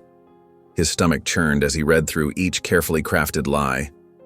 "They're thorough," he admitted, running a hand through his salt and pepper hair. The familiar gesture did nothing to calm his nerves. "But sloppy. These dates don't match up with my travel records. They didn't do their homework." Amanda nodded, her professional mask slipping back into place. "I've already started gathering evidence to disprove each claim. But David..." She hesitated, something she rarely did, her lips pressing into a thin line. "The press is running with this, your reputation." "My reputation isn't what matters right now," David cut in, thinking of the twins at home. His daughters' faces flashed in his mind, Tracy's defiant glare, Tessa's cautious hope. Those girls need stability, and Browning's trying to take that away. He's using me to get to them. Meanwhile, across town in her small apartment, Melissa Carter couldn't sit still. Her living room felt too small as she paced back and forth, wearing a path in her threadbare carpet. Her phone clutched in her hand, she kept checking for updates. The morning news played quietly on her old TV, showing David's picture next to sensational headlines that made her blood boil. She knew David wasn't perfect. Their past proved that. The memories of those dark days still haunted her dreams sometimes. But these accusations? They weren't him. Not even at his lowest point would he have done something like this. The David she knew, even at rock bottom, had maintained his integrity. Her thumb hovered over his contact information. The last time she'd called him was to tell him about the twins, and that conversation still haunted her. The pain in his voice, the shocked silence, the flood of questions. It all came rushing back. But this was different. This was about protecting their daughters, about standing up for what was right. Back in David's office, Amanda laid out another set of documents, her hands steady but her eyes betraying her concern. There's more. Browning scheduled an emergency hearing about the twins' custody arrangement. David's fingers gripped the edge of his desk until his knuckles turned white. When? Tomorrow morning. He's claiming you're an unfit guardian due to the allegations. He's moving fast, trying to catch us off guard. The weight of everything pressed down on David's shoulders like a physical burden. He stood up, walking to the window. The city stretched out below him, a concrete jungle he'd conquered through years of hard work and determination. Skyscrapers reached toward the clouds, monuments to his success. But none of his business victories mattered compared to what he stood to lose now. "Get me everything you can on Brandon Thompson," he said, his voice firm with renewed purpose. "And call our PR team. It's time to fight back. I won't let them use my past against my future." Amanda made quick notes on her tablet, her fingers flying across the screen. What about the girls? David closed his eyes briefly, feeling the weight of responsibility crushing down. They can't know about the hearing yet, especially not Tracy. She's looking for any reason to run, and this might be exactly what she needs to justify it.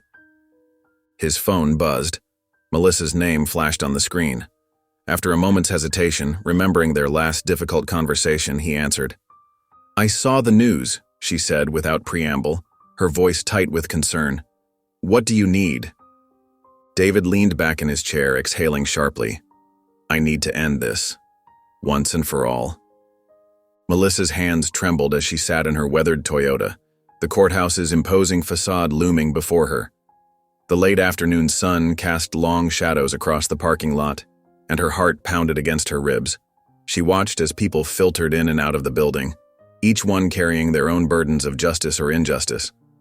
When her phone buzzed, she nearly dropped it, her nerves already frayed to breaking point. "Detective Ellison," she answered, her voice barely above a whisper, fog forming on the windshield from her shallow breaths. "Melissa, I found something." Ellison's deep voice carried an urgency she'd never heard before, making her stomach clench. "Check your messages, now." Her phone pinged with a new notification. The video file took a few seconds to load, the spinning circle making her bite her lip impatiently. She drummed her fingers against the steering wheel, silently willing it to hurry.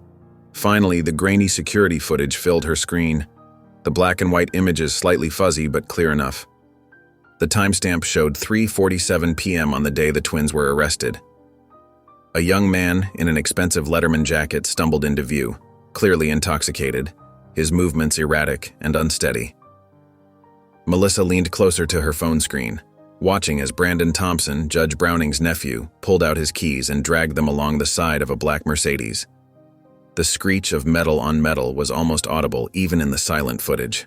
"Oh my God," Melissa whispered, her free hand covering her mouth, fingers cold against her lips. "It wasn't Tessa or Tracy." "Not even close," Ellison confirmed, disgust evident in his tone. "Browning covered for his nephew and pinned it on your girls. Classic abuse of power. The kid didn't even try to hide what he was doing." Tears welled in Melissa's eyes. Tears of relief, of anger, of vindication. Her daughters had been telling the truth all along. She thought of them sitting in that holding cell, terrified and confused, while Browning orchestrated this whole thing to protect his own blood. The injustice of it made her throat tight with rage. In his study across town, David sat surrounded by stacks of legal documents. His tie hung loose around his neck, and his usually pristine desk was cluttered with coffee cups and highlighted papers. The weight of the past few weeks showed in the dark circles under his eyes and the stubble on his jaw. Empty takeout containers testified to too many late nights spent searching for answers. When his phone rang, he almost ignored it, too exhausted to deal with another crisis. But Melissa's name on the screen made him pause. They hadn't spoken since their last argument about telling the girls the truth. His finger hovered over the screen for a moment before he answered, bracing himself for another confrontation. "David." Melissa's voice was thick with emotion, trembling with barely contained excitement. "I have proof." He sat up straighter, suddenly alert, fatigue forgotten. "What kind of proof?" "Security footage. The vandalism. It was Browning's nephew. The girls were innocent. They were framed, David. That bastard framed our daughters." Her words tumbled out in a rush, each one striking him like a physical blow. David's grip on the phone tightened until his knuckles turned white. Everything clicked into place. Browning's eagerness to sentence the girls, the sudden investigation into David's business, the leaked allegations. It had all been orchestrated to keep Brandon's crime hidden and punish David for interfering. His jaw clenched as cold anger settled in his chest. "Then it's time to bring this bastard down." His voice was quiet, but carried the weight of absolute certainty. The East Haven courthouse buzzed with anticipation, packed wall to wall with spectators, reporters clutching notepads, and city officials in pressed suits. Camera flashes lit up the room like lightning as David Calloway strode in, his expensive Italian shoes clicking against the marble floor. Behind him walked Carter Hayes, his attorney, carrying a sleek leather briefcase and wearing a smile that could cut glass. The tension in the air was thick enough to choke on, and every eye in the room followed David's confident stride. Judge Browning sat at his bench, his usual air of superiority firmly in place. He barely glanced at David, instead shuffling papers with deliberate slowness. The morning light filtering through the high windows caught his gold watch as it glinted on his wrist, a reminder of his privileged position that he wore like armor. "All rise," the bailiff called out, his voice echoing through the chamber. The rustle of fabric and squeak of chairs filled the air as everyone stood. Just as the proceedings were about to begin, the heavy wooden doors burst open with a thunderous crack. Melissa Carter rushed in, slightly out of breath, Detective Ellison right behind her. Her diner uniform was wrinkled and wisps of hair had escaped her ponytail, but her eyes blazed with determination as she clutched a small flash drive in her hand like it was made of gold. "Your Honor," Detective Ellison called out, his badge catching the light as he stepped forward. "We have new evidence that needs to be presented immediately." His authoritative tone left no room for argument. Browning's face darkened like storm clouds gathering. "This is highly irregular." "It's relevant to the case, Your Honor," Carter Hayes interrupted smoothly, rising from his seat with practiced grace. "I move that we review this evidence now." His voice carried the weight of absolute certainty. The courtroom watched in tense silence as a court clerk connected the flash drive to the large monitor mounted on the wall. The grainy security footage began to play, showing Brandon Browning's drunken vandalism in stark detail. Every swing of the bat, every stumbling step was crystal clear. Gasps and whispers rippled through the crowd like waves on a pond. Judge Browning's face drained of color as he watched his nephew destroy the very car the twins had been accused of vandalizing. His knuckles turned white as he gripped the edge of his bench, the veins in his hands standing out like ropes. The district attorney, a young woman who had been looking increasingly uncomfortable throughout the proceedings, stood up immediately. Her conscience had clearly won over her career ambitions. "Your Honor, in light of this new evidence, I request all charges against Tessa and Tracy Carter be dismissed immediately." "This is an outrage," Browning thundered, his composure finally cracking like thin ice. "This footage could be doctored." "No, Samuel," David cut in. his voice carrying easily across the courtroom. "This is justice." He stood tall, power radiating from his stance like heat from a furnace. "And I think we both know there's more where this came from." The threat hung in the air, clear to everyone present. Browning's jaw worked silently, his face now flushed with anger and humiliation. The mighty judge had finally met his match, and everyone knew it. After a long, tense moment, Browning lifted his gavel with a trembling hand. "Case dismissed," he ground out through clenched teeth. The sound of the gavel striking wood echoed like a gunshot through the suddenly silent room. David turned to Melissa, his expression softening from steel to warmth. "Thank you," he said quietly, meaning far more than just the evidence she'd brought. Melissa met his eyes and nodded, a silent understanding passing between them. For the first time since this whole ordeal began, they were truly on the same side, united in their desire to protect their daughters. The courthouse steps were a sea of chaos. Camera flashes exploded like strobe lights, and microphones jutted forward like weapons. Reporters shouted questions, their voices blending into a deafening roar that echoed off the stone walls. Tessa and Tracy stood frozen, their eyes wide with panic, overwhelmed by the sudden onslaught of attention. Tracy's hands trembled visibly, and Tessa unconsciously stepped closer to her sister, their shoulders touching for mutual support. "Miss Carter, how does it feel to be vindicated?" a reporter shouted from the left. "What are your thoughts on Judge Browning's corruption?" came another voice from the right. "Will you be filing a lawsuit against the state?" someone called from the back of the crowd. The questions came rapid fire, overwhelming the girls who had never faced such intense media scrutiny. David noticed their distress immediately, his protective instincts kicking in. Without hesitation, he stepped forward, his tall frame creating a protective barrier between the twins and the press. His broad shoulders blocked the worst of the camera flashes, and his commanding presence made several reporters take a step back. Melissa moved to stand beside him, her chin lifted with newfound confidence, her eyes blazing with maternal pride. "My daughters were wrongfully accused," Melissa's voice rang out clear and strong, a mother's fierce pride evident in every word. Her hands were steady now, unlike the trembling mess they'd been during the trial. "But justice won today." Her eyes met David's briefly, an unspoken understanding passing between them, a shared victory in protecting their girls. David adjusted his stance, keeping the girls safely behind him as he addressed the crowd. His voice was measured and dignified, carrying the weight of authority he'd earned in the business world. "This was never about me. This was about righting a wrong." The authority in his tone made several reporters lower their microphones, while others stepped back respectfully. But the media's attention quickly shifted to the twins, hungry for their story. A reporter with bright red lipstick and an expensive blazer thrust her microphone toward them. "How does it feel to be free?" Tracy's voice came out shaky but determined, her natural defiance showing through despite her nervousness. "It's not over yet." She glanced at her sister, who nodded slightly, their twin bond evident in the silent communication. David felt the girls' exhaustion and uncertainty radiating off them in waves.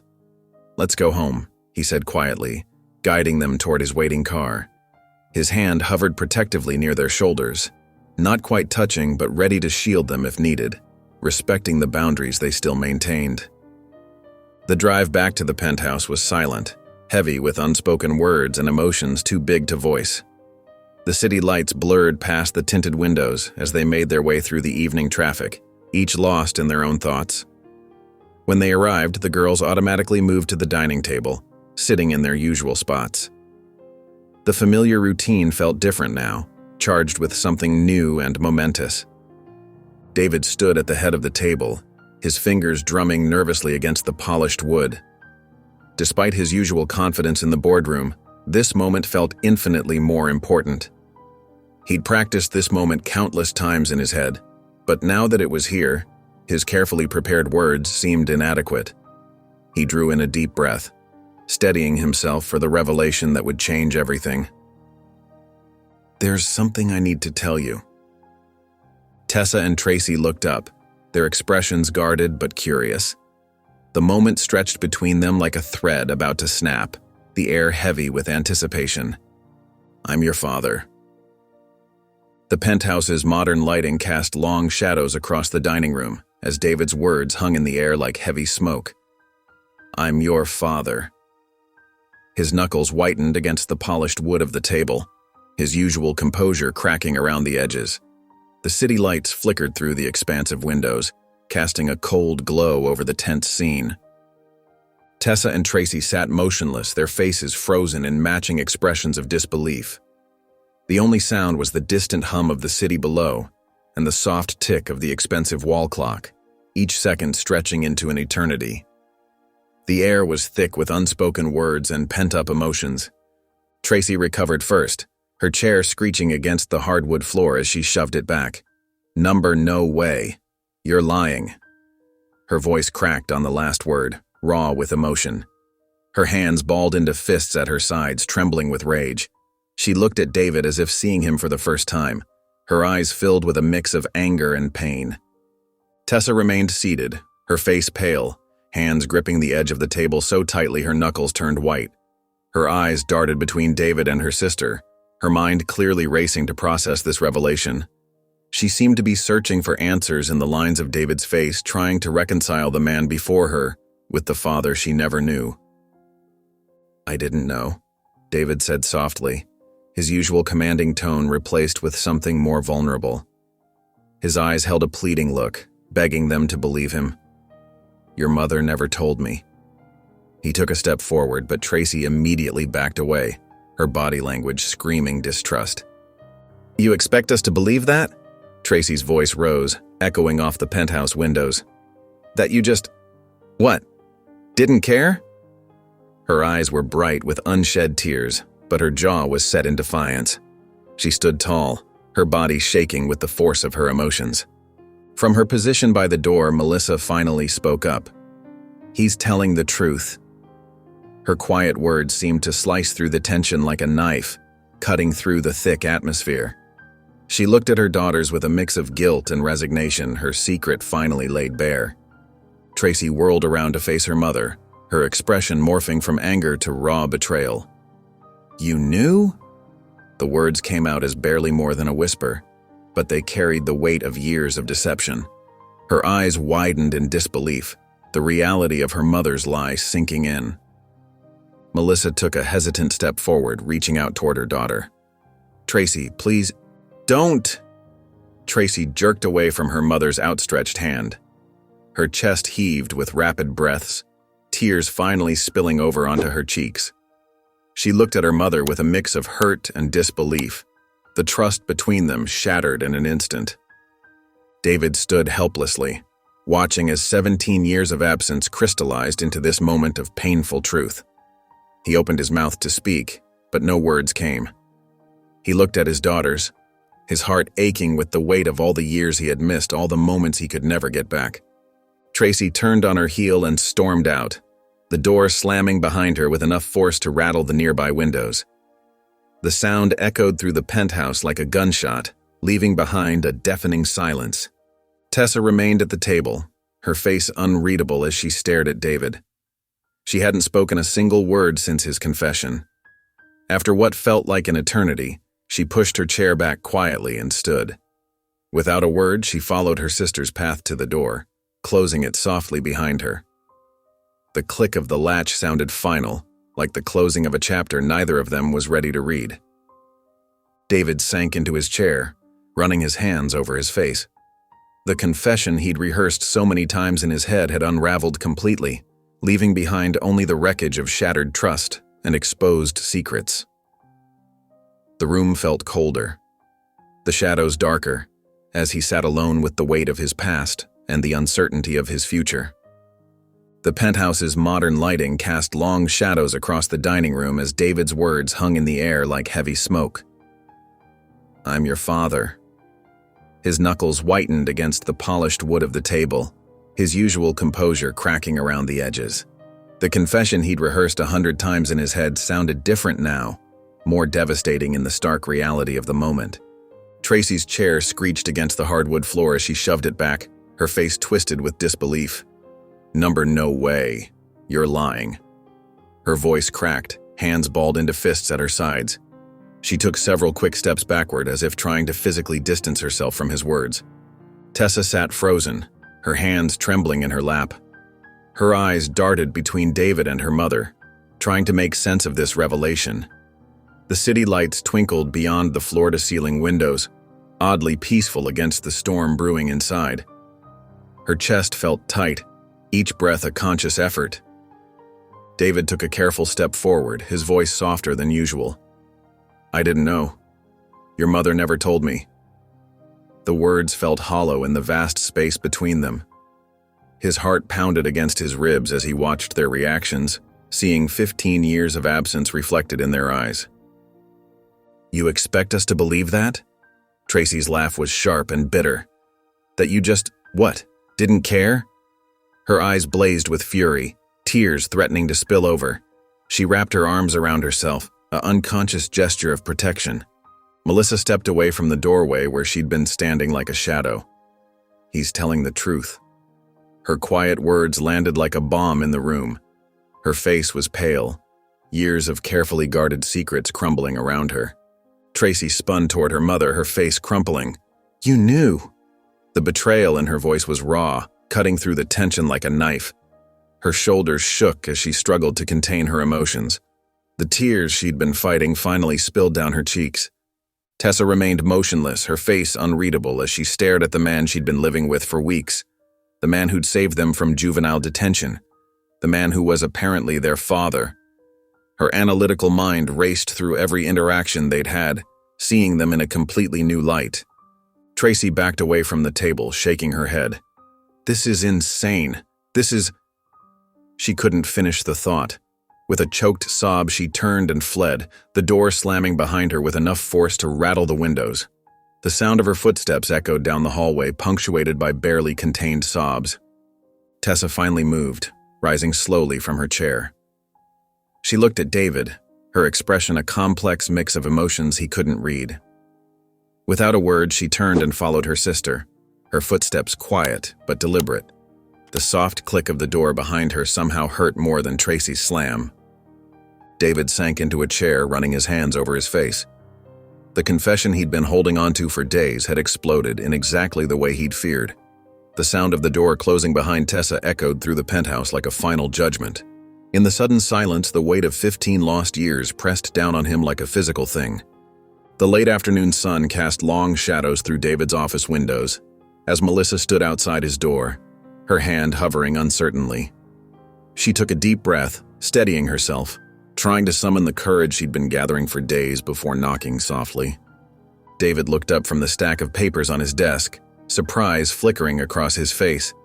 The pen he'd been holding stilled mid-signature. "Come in," he said, his voice carefully neutral, though his fingers tightened almost imperceptibly around the pen.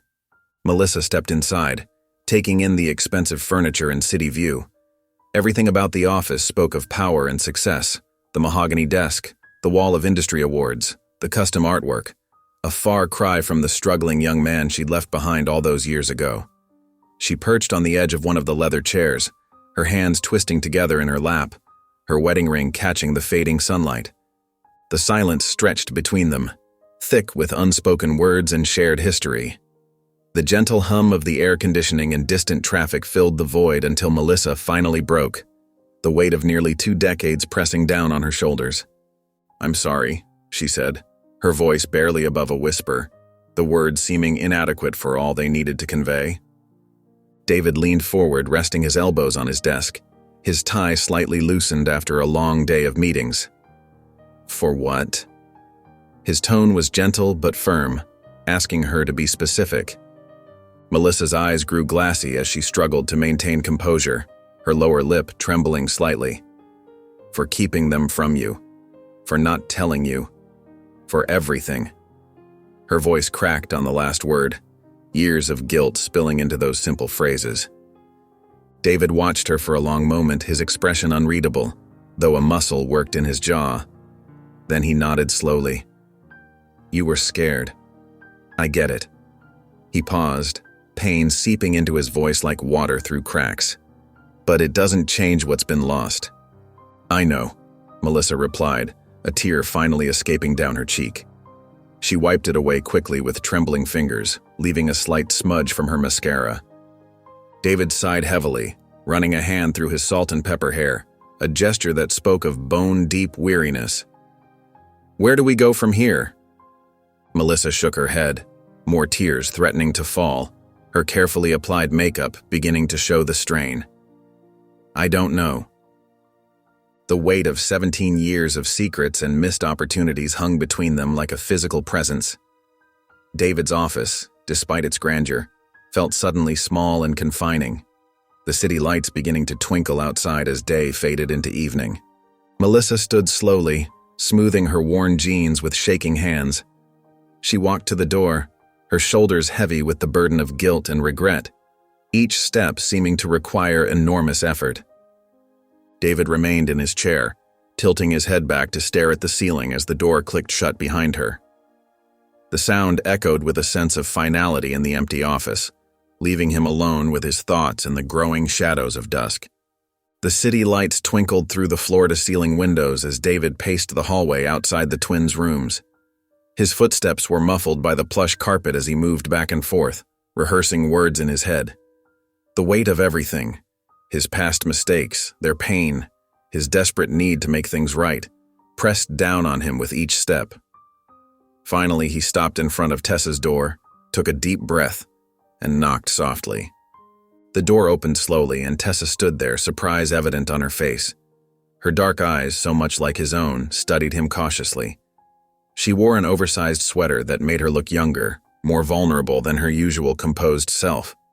David cleared his throat, his usual confidence wavering. His fingers fidgeted with his watch, a nervous habit he thought he'd outgrown years ago. "I'm not going to force you to stay." "What?" Tessa's brow furrowed in confusion. She gripped the doorframe a little tighter, as if bracing herself. He leaned against the doorframe, the weight of the past few weeks visible in the slump of his shoulders. "If you and Tracy want to leave, I won't stop you." His voice grew softer, thick with emotion. "But I need you to know I'm not walking away." Tessa crossed her arms, processing his words. Her fingers drummed against her sleeve, a gesture that reminded him so much of himself. "So you're giving up?" "No." David shook his head firmly, conviction strengthening his voice. "I'm giving you a choice." In the silence that followed, Tessa swallowed hard, glancing past him toward Tracy's closed door. The hallway felt charged with unspoken emotions, heavy with possibilities and fears. Behind her closed door, Tracy sat on her bed, knees pulled to her chest. Every word drifted clearly through the thin walls, making her chest tighten with each sentence. Her heart pounded as she gripped her bedsheets tightly, trying to sort through the mess of feelings churning inside her. Anger warred with confusion. Hurt battled with a tiny spark of hope she didn't want to acknowledge. She pressed her face against her knees, fighting back tears she refused to let fall. David stood there, hands sliding into his pockets as he watched Tessa's face. His voice was steady but gentle when he spoke again, carrying the weight of a promise. "I'll be here, no matter what." He stepped back, giving her space, then turned and walked away down the hallway, leaving both girls to wrestle with their decision. His footsteps faded, and the penthouse fell silent, except for the distant hum of the city below and the sound of two hearts trying to decide whether to trust or run. David's voice was softer than usual, lacking its usual commanding tone. "I'm not going to force you to stay." Tessa blinked, her fingers still gripping the doorknob. "What?" David leaned against the doorframe, the weight of sleepless nights visible in the dark circles under his eyes. His expensive suit was slightly wrinkled, his tie loosened. "If you and Tracy want to leave, I won't stop you, but I need you to know I'm not walking away."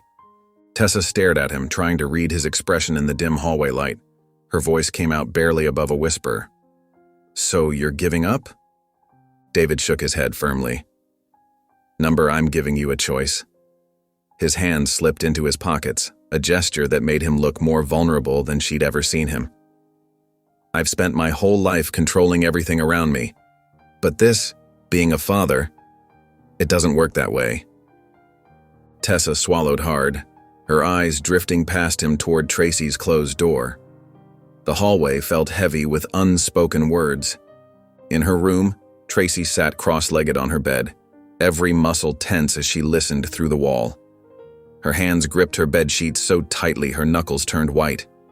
The anger that had been fueling her for days flickered uncertainly, replaced by something more complicated. Her heart pounded as she heard David's words, clear even through the wall. "I know I can't make up for 17 years, David continued, his voice rough with emotion. "And I know you both have every right to be angry. But I want you to stay because you choose to, not because a judge ordered it." Tessa's shoulders tensed, then relaxed slightly. For the first time since this whole thing started, she felt like she could actually breathe. The pressure that had been building inside her chest eased just a little. David stepped back, creating space between them. His hands were still in his pockets, but his stance was open, non-threatening. "I'll be here, no matter what." The words hung in the air for a moment before he turned and walked away, his footsteps fading down the hallway. The soft knock echoed through David's dimly lit office. He looked up from his laptop, surprised to see Tessa standing in the doorway. Her shoulders were tense, and she kept shifting her weight from one foot to the other. "Come in," David said quietly, closing his laptop to give her his full attention. Tessa stepped inside, her fingers wrapped tightly around her phone. The city lights twinkled behind David through the floor-to-ceiling windows, casting long shadows across his desk. She cleared her throat. I saw your interview." David sat perfectly still, not wanting to spook her.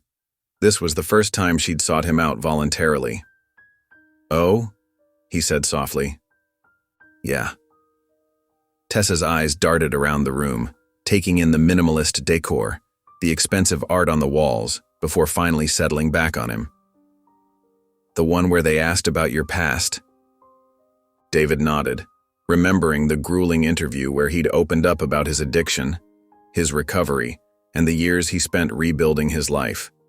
He hadn't planned to be so honest, but something had compelled him to tell the truth. "You really didn't know about us?" Her voice was barely above a whisper. David's heart clenched.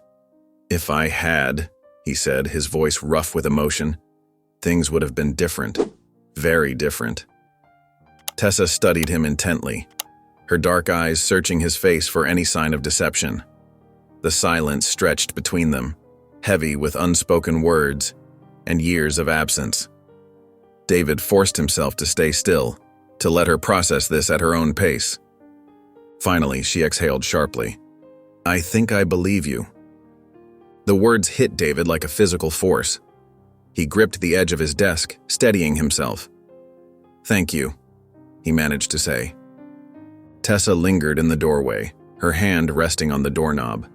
For a moment, she looked like she might say something else. Instead, she gave a small nod and stepped out, pulling the door closed behind her. For the first time since she'd moved in, there was no slam, no angry gesture, just a quiet click as the door settled into its frame.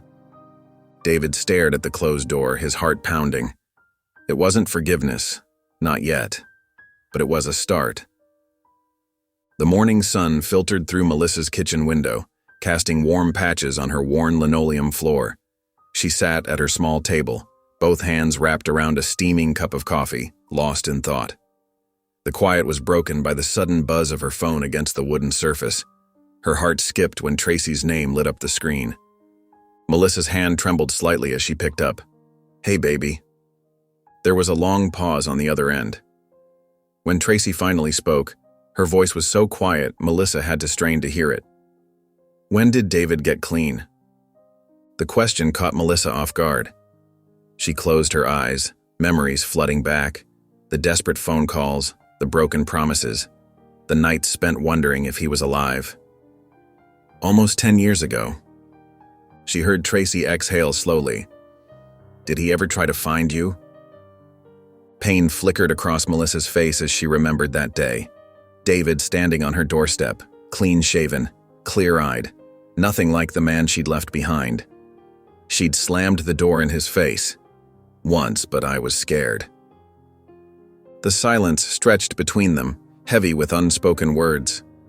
Melissa could hear Tracy's uneven breathing on the other end. "I don't know how to forgive him," Tracy finally whispered, her voice cracking slightly. Melissa's throat tightened. She thought of all the birthdays, all the milestones David had missed. Not because he didn't care, but because she hadn't given him the chance. "Then don't start with forgiveness," she said softly. "Start with listening." Tracy didn't respond right away. The quiet hummed between them, less tense than before. When the call ended, Tracy sat on her bed in David's penthouse, phone still clutched in her hand. For the first time since this whole mess began, her legs didn't itch to run. She stayed perfectly still, letting her mother's words sink in. David sat on the leather couch in his dimly lit living room, an old book resting in his lap. The city lights twinkled through the floor-to-ceiling windows, casting a soft glow across the room. His fingers traced the worn edges of the pages when a slight movement caught his attention. Looking up, he saw Tracy standing in the doorway, her expression unreadable. His stomach immediately tightened with nervous anticipation. Tracy crossed her arms over her chest, shifting her weight from one foot to the other. She started, her voice uncertain. "I looked you up." David carefully set the book aside, keeping his movements slow and deliberate. "And," his voice was quiet, careful not to spook her. Tracy hesitated, her fingers gripping her arms tighter. "I saw the stuff about your past, the drugs, the cases, the rehab." Her eyes met his briefly before darting away. David nodded, bracing himself for her judgment. The silence stretched between them, heavy with unspoken words. "Why'd you stop?" she finally asked. David exhaled slowly, leaning forward to rest his elbows on his knees. "Because I didn't want to die." The words came out raw and honest, hanging in the air between them. Tracy's throat worked as she swallowed hard. Her eyes dropped to the carpet, and she scuffed the toe of her sneaker against it. Then, so quietly he almost missed it, she whispered, "Dad." David's entire body went still. His eyes snapped to her face, a mix of disbelief and raw emotion flickering across his features. His heart hammered against his ribs as he tried to process what he'd just heard. Tracy shifted uncomfortably under his gaze but didn't take back the word. Her cheeks flushed slightly. "You don't have to say that if you're not ready," David managed, his voice hoarse with emotion. Tracy shrugged, trying to appear casual despite the weight of the moment. "I don't know if I am, but I think I want to be." David blinked rapidly, his chest so tight it was hard to breathe. The silence between them felt different now, less hostile, more uncertain but hopeful. Tracy cleared her throat, breaking the emotional tension. "Whatever, don't make it weird." A small, shaky chuckle escaped David's lips. "Got it." For the first time since the twins had entered his life, something between them felt real, like a tiny bridge spanning the vast gap between them. Golden sunlight streamed through the floor-to-ceiling windows of the penthouse, painting warm stripes across the hardwood floors. Tessa blinked awake, taking in the now familiar sight of her room. The silk sheets no longer felt foreign against her skin, and the gentle hum of the city below had become a comforting morning soundtrack. In the next room, Tracy stretched and yawned, her mind drifting back to last night's conversation with David. The word "dad" still felt strange on her tongue, but something had shifted. The constant tension in her shoulders had eased slightly. Tessa padded across the hall to Tracy's room, hovering in the doorway. She watched her sister for a moment before speaking softly. "So, we still hate him?" Tracy sighed heavily, running her hands over her face. "I don't know." She dropped her hands to her lap, staring at the ceiling. "But maybe we can stop fighting him." The smell of butter and coffee drifted up from the kitchen. The girls made their way downstairs, finding David at the stove. He wore a simple white t-shirt and jeans instead of his usual suit, more father than businessman. Without the usual reluctance, they settled into chairs at the kitchen table. David glanced over his shoulder, trying to keep his expression neutral despite the warmth spreading in his chest. Pancakes or eggs? Tracy shrugged, picking at a loose thread on her sleeve. Both, I guess. A small smile tugged at Tessa's lips. Yeah, same. The sizzle of batter hitting the griddle filled the comfortable silence. David flipped pancakes with practiced ease, something settling deep in his chest, a feeling of rightness he'd never experienced before. This moment, simple as it was, felt like the beginning of something real, something like home. Unknown to the others, Melissa stood quietly in the doorway, having used her spare key to check on the girls. She watched the scene unfold, her daughters sitting comfortably at David's table, David making them breakfast like he'd done it 1,000 times before. A small, relieved smile formed on her lips. As David served up plates stacked with fluffy pancakes and perfectly scrambled eggs, the usual tension was noticeably absent. They ate in comfortable silence until David casually said, "We should do this more often." Tracy rolled her eyes but didn't disagree. Tessa nodded, taking another bite of pancakes. Behind his coffee mug, David couldn't quite hide his smile. The autumn breeze ruffled Melissa's hair as she walked along the riverfront, her steps slow and measured. The water sparkled under the late afternoon sun, but her eyes were fixed on the worn photograph in her hands. She traced the edges of the image, her and David so young, so full of dreams, before everything fell apart. She found a bench overlooking the water and sat down, her heart heavy with years of unspoken words. The photo showed a different David, before the addiction took hold, before she ran away with their unborn daughters. His smile was genuine then, his eyes clear and bright. After a long sigh that seemed to carry the weight of 17 years, Melissa pulled out her phone. Her thumb hovered over David's number for a moment before she pressed dial, her pulse quickening with each ring. "Melissa?" David's voice carried surprise and a hint of concern. She gripped the photo tighter. "We need to talk about everything." They met at a small coffee shop tucked away from the bustling city streets. David sat across from her, his expensive suit a stark contrast to the casual atmosphere. Neither touched their coffee. "I've been carrying this for so long," Melissa finally began, her voice barely above a whisper. "I was afraid you'd take them, afraid they'd love you more than me." Her hands trembled around her cup. "When you got clean, got successful, that fear only grew bigger." David remained silent, letting her words fill the space between them. "I convinced myself I was protecting them," she continued, tears welling in her eyes. "But maybe I was just protecting myself." David leaned forward slightly, his voice gentle.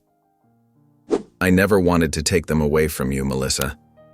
I just wanted a chance to be their father." A tear slipped down her cheek. "You have that now." The tension that had lived between them for nearly 2 decades began to dissolve.